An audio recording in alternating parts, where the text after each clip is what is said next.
আজকে ২০২৪ সালে মুক্তি পাওয়া horror thriller movie kangaroo explain করব, যার আইএমডিবি রেটিং 7। কর্ণাটকের চিকমগুলু গ্রামে প্রায়ই বিবাহিত দম্পতিরা একটি গেস্ট হাউসের কটেজে রাত কাটাতে আসত, কিন্তু রাতের অন্ধকারে তারা আত্মা দেখতে পেত। তখন ভয়ে তারা সেখান থেকে পালিয়ে যেত। পরের দিন তারা কোনো অজানা কারণে নিজেই আত্মহত্যা করতে বাধ্য হতো। কি এমন রহস্য আছে এর পেছনে? কেনই বা আত্মা তাদের উপর হামলা করছে? আর কেনই বা যারাই এই কটেজে থাকতে আসে তারা পরের দিন নিজের জীবন নিজেই শেষ করে দেয়? সেই প্রশ্নের উত্তর পেতে হলে সম্পূর্ণ মুভিটি দেখতে হবে। মুভির শুরুতেই একটি বিবাহিত দম্পতিকে দেখানো হয়। তারা অ্যান্টনি কটেজ নামক একটি গেস্ট হাউসে রাতে থাকার জন্য আসে। তখন কেয়ারটেকারকে বলে, মঞ্জুনাথ নামের এক লোক আমাদের পাঠিয়েছে। তখন গেস্ট হাউসের কেয়ারটেকার তাদের রুম দেখিয়ে দেয় আর সেখান থেকে চলে যায়। কিন্তু হঠাৎ যখন মহিলাটির ঘুম ভাঙে তখন সে তার পাশে তার স্বামীকে দেখতে না পেয়ে তাকে খুঁজতে থাকে। খোঁজাখুঁজির এক পর্যায়ে সে তার স্বামীকে ফাঁসির দড়িতে ঝুলে থাকতে দেখে এবং সেখানে অজ্ঞান হয়ে পড়ে যায়। এরপর ৫ বছর পরের সিনে দেখানো হয় একজন পুলিশ অফিসার যার নাম পৃথ্বী। তাকে পুলিশ কমিশনারের নির্দেশে রত্নাগিরি নামক গ্রামে ট্রান্সফার করা হয়েছে। তখন পুলিশ অফিসার পৃথ্বী বলে, হঠাৎ আমায় ট্রান্সফার কেন করছেন? আমার স্ত্রী প্রেগনেন্ট। এই মুহূর্তে ট্রান্সফার হওয়াটা আমার জন্য বেশ দুশ্চিন্তার কারণ হবে। রত্নাগিরিতে ক্রাইম অনেক বেড়ে গিয়েছে, তাই তোমায় সেখানে যেতে হবে। অপর সিনে দেখা যায় পুলিশ অফিসার পৃথ্বীর স্ত্রীর নাম মেঘনা। সে একজন সাইকোলজিক্যাল ডক্টর। সে পেশেন্ট দেখছিল। তখন পৃথ্বী তাকে ফোন করে বলে, তুমি আজ তাড়াতাড়ি বাড়ি এসো, জরুরি কথা আছে। এই সিনে দেখা যায় পরিবারের সবাই একসাথে খাচ্ছে। তখন পৃথ্বী তার ট্রান্সফারের কথা বলে। তখন তার বাবা বলে, তুমি চিন্তা করো না, আমি মেঘনাকে দেখে রাখবো, তুমি কালকেই রত্নাগিরিতে চলে যাও। পরের দিন পুলিশ অফিসার পৃথ্বী চলে যায় রত্নাগিরিতে। সেখানে তাকে পুলিশ স্টেশনে সবাই স্বাগতম জানায় ও পরিচিত হয়। এই সিনে দেখা যায় আবারও এই গেস্ট হাউসে এক বিবাহিত দম্পতি এসেছে। তাদেরকেও মঞ্জুনাথ নামের এক লোক পাঠিয়েছে। তখন কেয়ারটেকার গোপাল বলে, আপনার নাম, ফোন নাম্বার এখানে লিখুন। এবং তারপর তারা রুমে চলে যায়। রুমে গিয়ে তার ওয়াইফ ঘুমিয়ে পড়ে। তখন চরণ নামের এই লোকটি ল্যাপটপে কাজ করছে। ঠিক তখনই চরণ অদ্ভুত নুপুরের আওয়াজ শুনতে পায় ও পিছনের দিকে তাকিয়ে দেখতে পায় ল্যাম্প বাতিটাও বারবার জ্বলছে নিভছে। তখন সে ভয় পেয়ে ল্যাপটপ অফ করে ঘুমিয়ে যায়। যখন ঘড়িতে ঠিক 2টা বাজে, ঠিক তখনই হঠাৎই চন্দন ও তার ওয়াইফ আত্মার ভয়ে সেখান থেকে গাড়ি নিয়ে পালিয়ে বের হয়ে আসে। তখন হঠাৎই সেখানে পুলিশ চলে আসে। তখন পুলিশ অফিসার পৃথ্বী তাদেরকে নিয়ে পুলিশ স্টেশনে চলে যায়। তারপর চরণ পুলিশ অফিসার পৃথ্বীকে বলে, আমি রাতে কাজ শেষ করে ঘুমিয়ে পড়ি। তখন রাত 2টার দিকে কান্নার আওয়াজ শুনতে পাই। তখন আমরা সামনে এগিয়ে যেতেই ভয়ঙ্কর আত্মা দেখতে পাই। তখন ভয়ে সেখান থেকে পালিয়ে আসি। তখন এই কথা শুনে পৃথ্বী বলে, এইসব ভূতট্রুত বলে কিছুই নেই, কেউ হয়তো আপনাদের ভয় দেখিয়েছে। তখন তারা পুলিশ স্টেশনে রাত কাটিয়ে সকালে সেখান থেকে চলে যায়। এই সিনে দেখা যায় পৃথ্বী ছুটি নিয়ে চলে আসে মেঘনাকে ডক্টর দেখাতে, কারণ মেঘনা প্রেগনেন্ট ছিল। পরের দিন পৃথ্বী থানায় আসা মাত্রই রাজগোবিন্দ নামে একজন পুলিশ অফিসার তার সাথে দেখা করে এবং বলে, একজন মহিলা তার স্বামীকে নিয়ে 4 তারিখ অ্যান্টনি নামক কটেজে উঠেছিল। তারপর তারা রাতে ভয়ানক কিছু দেখে সেখান থেকে রাতেই পালিয়ে গিয়েছিল। তখন থেকে তার স্বামীকে খুঁজে পাওয়া যাচ্ছে না। তখন ওই পৃথ্বীর চরণের কথা মনে পড়ে, কারণ চরণও একই অভিযোগ করেছিল। তখন পুলিশ অফিসার পৃথ্বী বলে, এই ঘটনার পিছনে নিশ্চয়ই কেয়ারটেকার গোপালের হাত আছে। তখন তারা গোপালকে থানায় নিয়ে আসে এবং জিজ্ঞেস করে। তখন গোপাল বলে, 5 বছর আগে এক দম্পতি এই কটেজে উঠেছিল। তখন তার স্বামী গলায় ফাঁসি দিয়েছিল। তার আত্মাই এখন সবাইকে ভয় দেখায়। তখন পৃথ্বীর এই কথাগুলো শুনে গল্প মনে হয়, তাই সে সেটা বিশ্বাস করে না।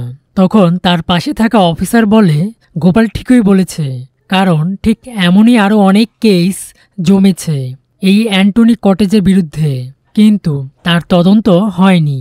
কারণ এই গেস্ট হাউস কটেজের মালিক অ্যান্টনি, আর এই অ্যান্টনি একজন এমএলএর ভাই এবং পুরনো ইন্সপেক্টর ছিল তার বন্ধু, তাই তারা এই বিষয়ে কোনো তদন্ত করেনি।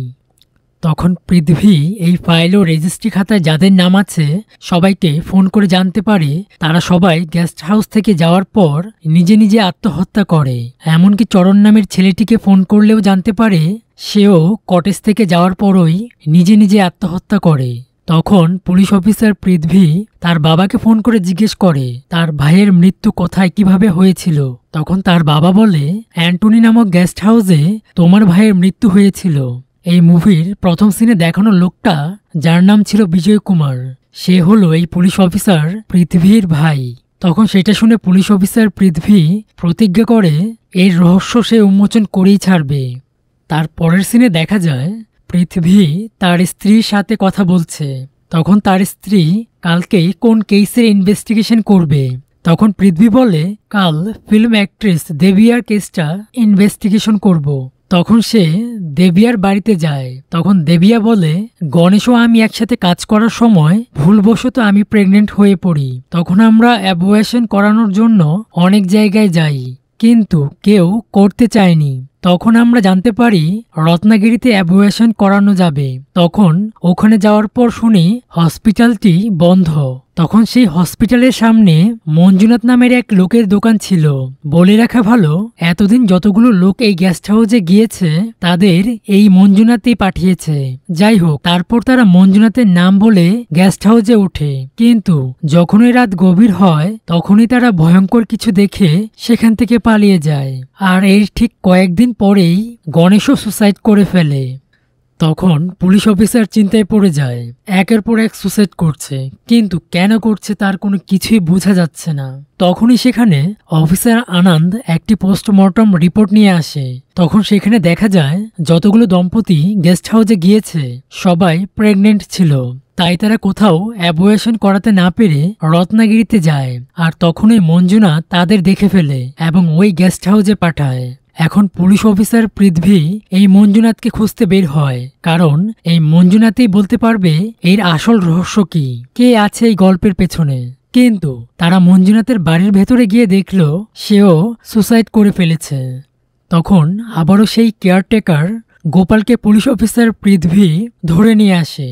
তখন গোপাল বলে 3 বছর আগে একজন ডাক্তার এই হসপিটালে সুসাইড করে, যার ফলে এই হসপিটালটি বন্ধ হয়ে যায়। তাই আমাদের গেস্ট হাউসে আর কোনো লোক আসতো না। এই কারণে যেই লোকই এই হাসপাতালে আসতো মঞ্জুনাথ তাকেই বুঝিয়ে সুঝিয়ে আমাদের অ্যান্টনি কটেজে পাঠিয়ে দিত। কিন্তু অজানা কোনো কারণে ভূত শুধু মঞ্জুনাথের পাঠানো লোকদেরকেই ভয় দেখাতো। এছাড়া আমি আর কিছুই জানি না স্যার। তখন পুলিশ অফিসার পৃথ্বী এই ঘটনার রহস্য উন্মোচন করার জন্য একজন তান্ত্রিককে নিয়ে আসে ওই অ্যান্টনি কটেজের গেস্ট হাউসে। তখন ওই তান্ত্রিক জানায় এখানে কোনো ভূত নেই। পরের দিন সকালে মেঘনা ঘুম থেকে উঠে পৃথ্বীকে দেখতে না পেয়ে সারা বাড়িতে খোঁজাখুঁজি করে। তখন পৃথ্বীকে ফোন দেয়। তখন পৃথ্বী বলে তান্ত্রিক সুসাইড করেছে। তখন সেটা শুনে মেঘনা অবাক হয়। এর পরের সিনে দেখা যায় পৃথ্বী ঘরে ফিরলে মেঘনা বলে তুমি এই কেসটি ছেড়ে দাও, আমার খুব ভয় করছে। একের পর এক সবাই মারা যাচ্ছে, যদি তোমার কিছু হয়ে যায় তখন আমি কি নিয়ে বাঁচব। তখন পৃথ্বী বলে আমার কিছুই হবে না, কিন্তু তান্ত্রিকের মৃত্যুর পর আমি তদন্ত করতে এক জায়গায় গিয়েছিলাম। সেখানে যারা মারা গেছে তাদের ছবি দেখতে পেয়েছি, অর্থাৎ কেউ তাদের প্ল্যান করে মেরেছে। তখন পৃথ্বী মেঘনাকে একটি ছবি দেখায় যেটা সে ওই জায়গাতেই পেয়েছিল। আর এই ছবিতে আমরা মেঘনাকেও দেখতে পাই। আর এই ছবি দেখে মেঘনা তখন অবাক হয়। এরপর সেখানে তান্ত্রিক লোকটিও তখন চলে আসে। সে মারা যায়নি, আর সে কোনো তান্ত্রিকও নয়, সে একজন সাইকিয়াট্রিক ডক্টর।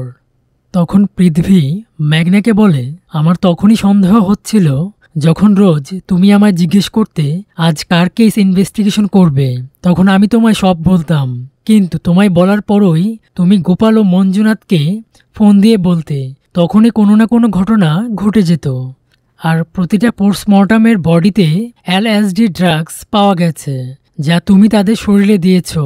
আর শেষমেশ তুমি মঞ্জুনাথকে মরতে বাধ্য করলে, কারণ তুমি তাকে ভয় দেখিয়ে ফেলেছিলে, তাই সে ভয়ে সুসাইড করেছে। আর তুমি আমার ভাইকেও মেরে ফেলেছ, আমার ভাইয়ের মৃত্যুর জন্য তুমি দায়ী। এই কথা শুনেই মেঘনা অনেক রেগে যায় এবং পৃথ্বীকে ছুরি নিয়ে মারার চেষ্টা করে।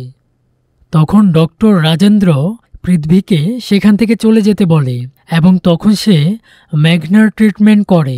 মেঘনার ট্রিটমেন্ট শেষ করে ডক্টর রাজেন্দ্র পৃথ্বীকে বলে মেঘনার মানসিক সমস্যা আছে, যাকে সাইকোলজিক্যাল ডিন ওয়ার্ডার বলা যায়।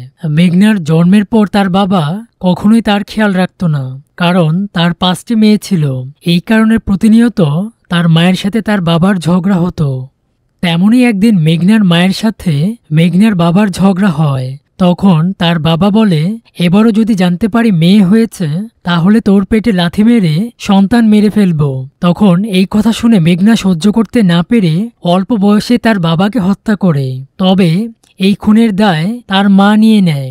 এরপর মেঘনা পড়াশোনা করে এবং বড় হয়ে ডাক্তার হয়। এরপর তোমার সাথে দেখা ও প্রেম হয়। এর মধ্যে একদিন মেঘনার কাছে তোমার ভাইয়ের ফোন আসে এবং বলে, মেঘনা, আমার আগে একটা মেয়ে আছে আর এইবারও মেয়ে হবে, তাই আমি আমার ওয়াইফের অ্যাবর্শন করাতে চাই। তখন সেই কথা শুনে মেঘনা প্রচণ্ড রেগে যায়, কিন্তু বিজয় মেঘনাকে বারবার অ্যাবর্শন করানোর জন্য ফোন করে বিরক্ত করত। তাই সেই বাচ্চাটাকে বাঁচানোর জন্য বিজয়কে মেরে ফেলার নাটক করা হয়। এরপর থেকে যারাই তার চেম্বারে বাচ্চা নষ্ট করতে আসতো তাদেরকে বোঝাতো। যদি কেউ না বুঝতে চাইতো তাকে ফোন করে রত্নাগিরি ওই হাসপাতালের কথা বলে অ্যান্টনি কটেজের গেস্ট হাউসে নিয়ে মেরে ফেলতো। আর এই কাজে তাকে সাহায্য করত গোপাল, নীলাম্মা ও মঞ্জুনাথ। মুভির এন্ড অব দ্য সিনে দেখা যায় ডক্টর রাজেন্দ্রের এই কথাগুলো শুনে পৃথ্বী মেঘনার কাছে যায়, কিন্তু ততক্ষণে মেঘনা নিজেই সুসাইড করে ফেলেছে এবং একটি সুসাইড নোটে লিখে গেছে, পৃথ্বী, আমি অনেক মানুষকে খুন করেছি, তাই আমি চলে যাচ্ছি, কিন্তু শুধুমাত্র বাচ্চা যাতে মানুষ অ্যাবর্শন করে নষ্ট করতে না পারে তার জন্য এমন কাজ আমি করেছি। তখন পৃথ্বী মেঘনাকে জড়িয়ে কাঁদতে থাকে। আর এই সিনের মধ্য দিয়েই এই মুভিটি সমাপ্ত হয়। আজ বিদায় নিচ্ছি, দেখা হবে নতুন কোনো ভিডিওতে। ততক্ষণ চ্যানেলটি সাবস্ক্রাইব করে পাশেই থাকুন। ধন্যবাদ।